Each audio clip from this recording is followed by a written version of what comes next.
Você acredita que o mundo espiritual pode interferir no funcionamento de um carro? Pois é. O mundo espiritual é muito mais além do que podemos imaginar.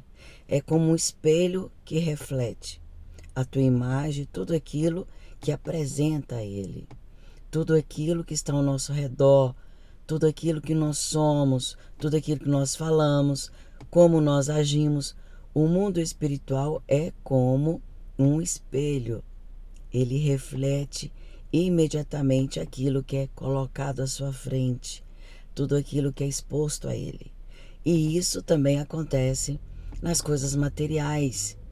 Para que no mundo espiritual ele se manifeste na nossa vida, na nossa casa, na nossa família, ele necessita do natural, ele precisa do material para que ele venha se manifestar. Por isso que animais ficam possuídos, pessoas, crianças ficam possuídas e casas também ficam possuídas por espíritos. Assim também com carros. Alguns anos atrás, por volta de mais ou menos uns 20 anos atrás, meu filho entrou na base aérea e assim que ele recebeu, ele falou: mãe, eu quero comprar um carro. Nós fomos numa garagem. Chegando lá, ele gostou muito de um Golzinho geração 3. Pensa num carrinho que estava completo, lindinho. E ele comprou esse carro. Com mais ou menos 15 dias que ele estava com aquele carro, ele saiu com a namorada, na época, que hoje é a esposa, e ela estava aprendendo a dirigir.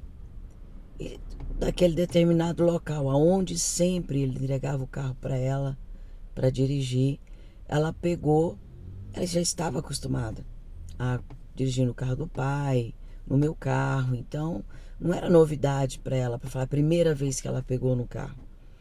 Ela sentou e saiu normal, devagarzinho, né, como quem está aprendendo. E de repente, ela disse que não foi ela, mas o pé mergulhou ali no acelerador de uma forma que ela voou com o carro. Ela voou, subiu em cima do meio-fio e tinha um muro na frente. Ela entrou dentro desse muro. Aí a parte da suspensão, você precisa ver, a frente do carro quase acabou. O muro caiu por cima do teto. A suspensão foi um estrago enorme.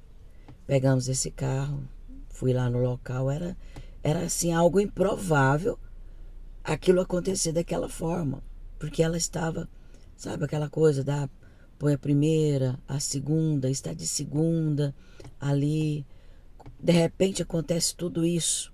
Foi algo assim sobrenatural. Demorou mais ou menos uns 6 meses para arrumar aquele carro, teto, frente, suspensão toda. Quando meu menino pegou aquele carro, ele pegou ele e na mesma semana ele foi para a casa da namorada, ele deixou o carro na porta. Entrou para dentro, estava lá, tinha mais ou menos umas 2 horas e meia que ele estava lá. Ele escutou um barulho de uma batida muito forte. De repente o vizinho chega, bate, chama, fala: olha, bateram no carro do rapaz, tal, que ele saiu lá. A esquina da casa da sogra dele tinha mais umas 4 casas, né, para a pessoa vir na esquina, para poder virar e, vamos supor, a primeira, segunda, terceira, quarta casa era a casa da sogra. Diz o pessoal que o rapaz veio correndo da esquina, perdeu o controle e pegou o carro dele no meio. Outro prejuízo. A pessoa bateu e fugiu. Lá vai novamente. Pega o carro, esse carro, e leva para o conserto. Arrumou a lateral, aonde bateu. Até aí a gente pensa, né? Mas que tragédia, mas que coisa esquisita, né? Como é que isso pode acontecer? Arrumou o carro. De repente, quando na terceira vez, depois que ele arrumou o carro, ele está indo para o serviço, numa rotatória, Isso mais ou menos uns 2 meses depois que ele tinha pego o carro. Ele está passando na rotatória. Veio um senhor na rotatória dizendo o senhor que tentou parar, mas que o freio não funcionou. Pegou o carro dele de cheio. E com isso, nessa época, eu não era entendedora do mundo espiritual. Eu ainda não trabalhava na área espiritual, não trabalhava com libertação e não tinha entendimento que hoje eu tenho sobre o mundo espiritual. Vai aquele prejuízo novamente, pega o carro, leva o carro para a oficina, vai a parte, né, a lateral do carro onde o carro do senhor pegou, foi um estrago muito grande, porta e tudo aquilo mais, arrumou. E ele falou assim: mãe, eu tô tão desgostoso desse carro, que desde quando eu comprei esse carro, eu nunca mais pude usar esse carro. Eu não quero esse carro mais não. Eu vou vender esse carro. Só que aí eu falei para ele: olha filho, vamos fazer o seguinte, antes de você vender esse carro, nós vamos pegar ele e nós vamos numa igreja. Vamos orar nesse carro. Assim, quando o carro ficou pronto, nós fizemos. Pegamos esse carro, levamos para a igreja. Lá na igreja estava tendo um culto de oração muito forte ali. Nós pegamos aquele carro, colocamos na porta e pedimos às senhoras que estavam lá do círculo de oração para orar. Elas vieram, começaram a orar e elas disseram que tinha um espírito de morte naquele carro. Oraram, repreenderam e nós fomos embora. Só que eu falei para o meu filho: filho, vamos fazer o seguinte, não ande nesse carro. Pega esse carro, vamos já levar ele para uma garagem e vamos ali já deixar aquele carro para ser vendido. Você concorda? E ele: concorda, mãe. De lá nós fomos para uma garageira que tinha lá perto.